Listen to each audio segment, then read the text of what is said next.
deixa dizer o que quiser, eu cheguei com você, eu estou do seu lado, acabou.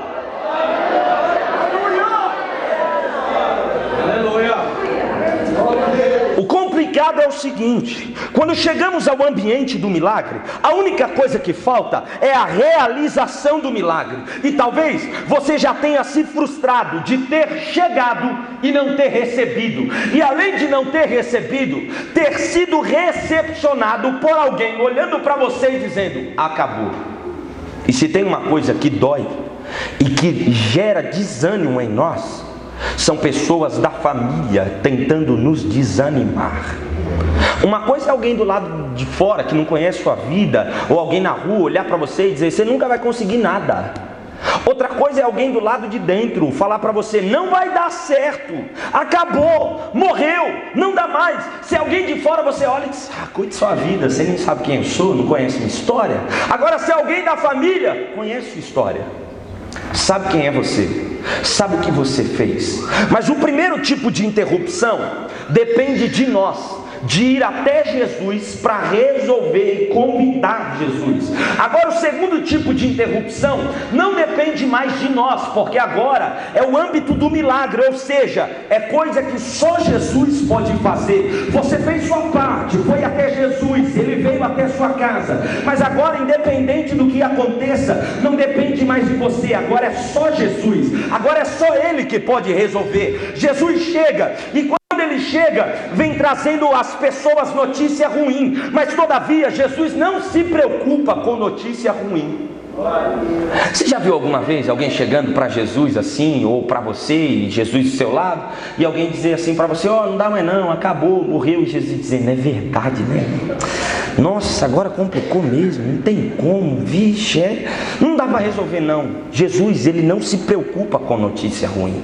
Quando chegaram para Jairo e trouxeram essa notícia dizendo: acabou, Jairo, não dá mais, morreu. Olha o que o texto diz: estando ele ainda falando, chegaram alguns da casa do chefe da sinagoga, a quem disseram: a tua filha está morta, por que incomodas o mestre? Olha o versículo de número 36, o que diz: porém Jesus, tendo ouvido estas palavras, opa, pera lá, Jesus escuta o que falam para me desanimar? Sim, mas assim, Raduan, Jesus só escuta o que falam para me desanimar e não faz nada? De modo algum. O texto diz que Jesus escuta o que falam para desanimar a Jairo, mas a partir do momento que estão falando para Jairo como uma palavra de desmotivo, uma palavra de desânimo, como eles estivessem ingerindo em Jairo um veneno, o veneno do desânimo. Eles estão injetando em Jairo o veneno do desânimo, mas o texto diz que Jesus escutou, e quando Jesus escuta, ele não fica olhando, não, ele faz alguma coisa. O texto diz: porém Jesus, tendo ouvido estas palavras,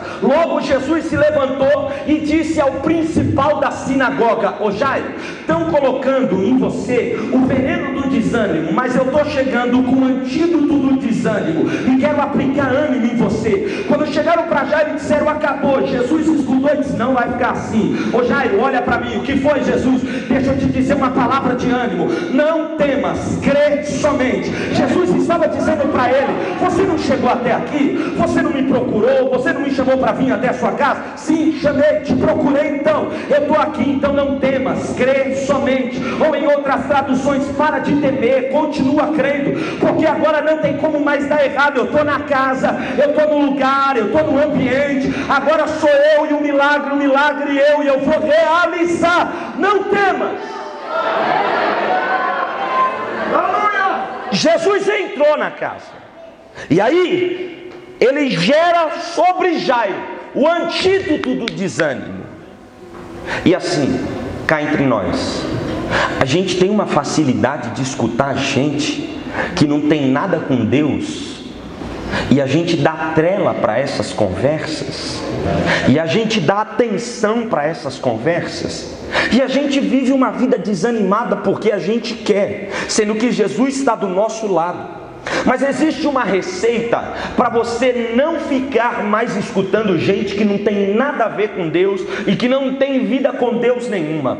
Quando eu introduzi esta mensagem, eu disse a cada um de vocês que me escutam que o evangelho escrito por Marcos é conhecido como o evangelho dinâmico. Marcos, ele tem uma forma diferenciada de escrever, ou seja, desde o início da sua narrativa, ele não deixa ficar um negócio assim maçante para alguém. Ele já chega apresentando um Jesus dinâmico, um Jesus que opera milagres e maravilhas. Como assim? Desde o início, no primeiro capítulo do evangelho escrito por Marcos, logo no seu primeiro capítulo, Marcos já apresenta 4 milagres de Jesus. Ele já começa introduzindo este evangelho de uma forma bem dinâmica. No capítulo de número 1 e o versículo de número 7, ele já chega apresentando os homens chegando diante de João Batista e dizendo: você é poderoso, olha o que você está realizando. João Batista, ele para e diz: eu não sou poderoso. Não, você é poderoso. Ele diz: eu não sou. Então quem é poderoso? Poderoso é aquele que vem após mim. Aquele que vem após mim, eu não sou digno nem de desatar as alparcas do seu pé, eu não sou digno nem de tocá-lo, porque ele vai vir e ele vai fazer coisas muito mais poderosas do que eu.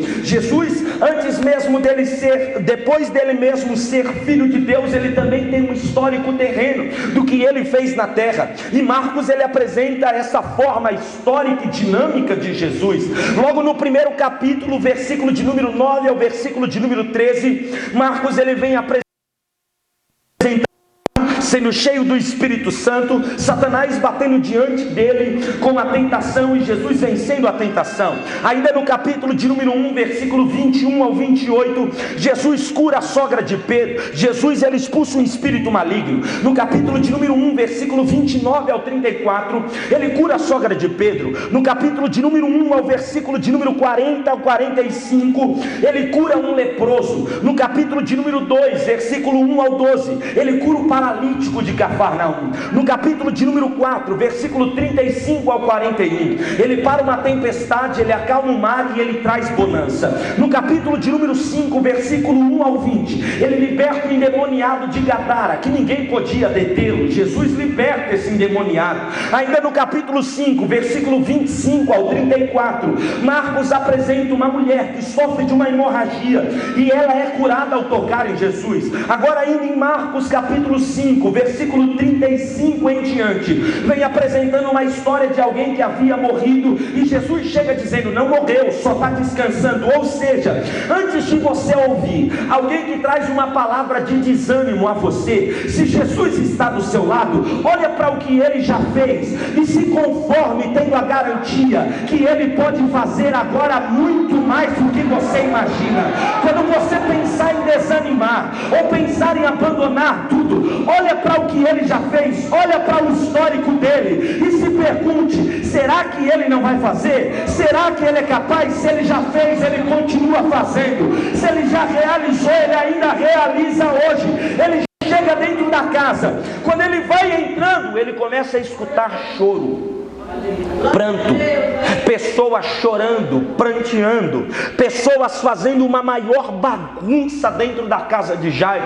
Quando ele entra, a pergunta dele é a seguinte: por que vocês vos alvoroçais tanto? Por que vocês estão alvoroçados? Choram e pranteiam tanto? Olharam para Jesus e disseram: sabe o que é, Jesus?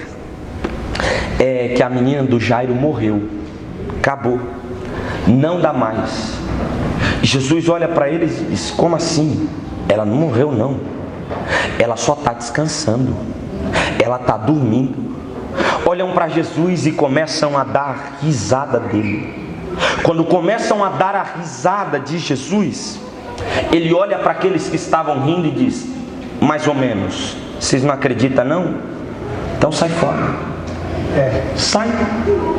Como assim? As pessoas começam a dar risada do que Jesus estava falando. E agora, quem está no controle da casa de Jairo é Jesus. E tem horas que nós temos pessoas ao nosso lado que desacreditam da promessa de Deus na nossa vida, mesmo Jesus operando muitas coisas em nossa vida. E porque uma amizade de longo tempo a gente não quer perder, logo a gente não manda elas embora. Mas quando Jesus ele entra entra na sua casa, Ele não entra só para cuidar de uma área específica. Quando Jesus entra na nossa casa, Ele vem para comandar a casa inteira. Então, se for para você chamar Jesus para ir na sua casa e resolver um problema, fique ciente, Ele não vai só para resolver um problema, Ele vai para resolver toda a bagunça que está dentro da sua casa. Jesus não quer só um cômodo da sua casa, Jesus quer a casa inteira. Dentro da casa de Jairo estava repleto de incredulidade por meio das pessoas, e quando Jesus entra numa casa cheia de incredulidade, Ele começa a limpar a incredulidade. Ou Ele limpa a incredulidade, ou Ele te tira do ambiente da incredulidade. Certa vez Jesus chega na cidade de Betsaida, trazem a Ele um cego de nascença, e dizem: Jesus, aqui está um cego de nascença. Eles estão na cidade de Betsaida. Segundo Mateus, no capítulo de número 9, vai dizer que aquele lugar era um lugar conhecido como lugar da incredulidade. Quando Jesus olha mediante aquela aldeia que eles estavam alojados em Betsaida, Jesus diz: vamos sair daqui, que eu tenho que resolver um negócio com você fora do ambiente da incredulidade. Às vezes Ele te tira do ambiente da incredulidade, ou às vezes Ele tira pessoas que têm incredulidade no ambiente da sua casa. Como assim, Caduan? Nós louvamos, nós entoamos e cantamos sempre aquele hino que está muito conhecido e viralizando: essa casa é sua, entra, tira as coisas do lugar, move do seu jeito. A gente canta, mas quando chama Ele para entrar e Ele começa a mover algumas coisas do lugar, a gente fica emburrado, a gente fica com raiva, a gente não gosta muito, porque quando Jesus vem para entrar na nossa casa, Ele não vai só para resolver o milagre, Ele vai para resolver todas as pendências que não deixam o milagre acontecer. Ou você não sabia que tem coisas que estão pendentes para o milagre acontecer? Não é só a menina enferma, é a incredulidade dentro da sua casa, imperando lá dentro. Ou Jesus vai mover alguém, ou Ele vai tirar alguém do ambiente. Ele entra e diz: